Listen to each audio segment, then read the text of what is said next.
বিশ্বের ৪১টি দেশ থেকে যুক্তরাষ্ট্রে যাওয়ার ওপর নানা মাত্রায় ভ্রমণ নিষেধাজ্ঞা দেওয়ার পরিকল্পনা করছে ট্রাম্প প্রশাসন। বিষয়টির সঙ্গে পরিচিত সূত্র এবং বার্তা সংস্থা রয়টার্সের হাতে আসা অভ্যন্তরীণ এক মেমোর বরাতে এই সংবাদ প্রকাশ করা হয়েছে। প্রতিবেদন অনুযায়ী এই ৪১টি দেশকে ৩ ভাগে বিভক্ত করা হয়েছে। এর মধ্যে প্রথম ভাগের দেশগুলোর ওপর সম্পূর্ণ ভ্রমণ নিষেধাজ্ঞা, দ্বিতীয় ভাগের দেশগুলোর ওপর নতুন ভিসা দেওয়া বন্ধ ও তৃতীয় ধাপের দেশগুলোকে ৬০ দিনের সময় দেওয়া হবে ট্রাম্প প্রশাসনের উদ্বেগ দূর করতে। রয়টার্সের তথ্য মতে সম্পূর্ণ নিষেধাজ্ঞায় পড়তে যাচ্ছে আফগানিস্তান, ইরান, সিরিয়া, কিউবা ও উত্তর কোরিয়া সহ অন্তত ১০টি দেশ। প্রতিবেদনে বলা হয়, দ্বিতীয় ভাগে বা আংশিক নিষেধাজ্ঞার মুখে থাকা দেশগুলো হলো ইরিত্রিয়া, হাইতি, লাওস, মিয়ানমার ও দক্ষিণ সুদান।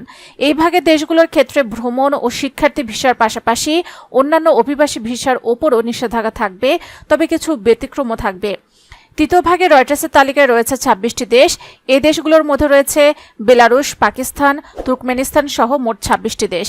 এসব দেশের নাগরিকদের মার্কিন ভিসা আংশিকভাবে স্থগিত করা হতে পারে, তবে দেশগুলো যদি ৬০ দিনের মধ্যে ভিসা যাচাই বাছাই প্রক্রিয়ার ঘাটতি দূর করতে কার্যকর ব্যবস্থা নেয়, তাহলে নিষেধাজ্ঞা পুনর্বিবেচনা করা হবে।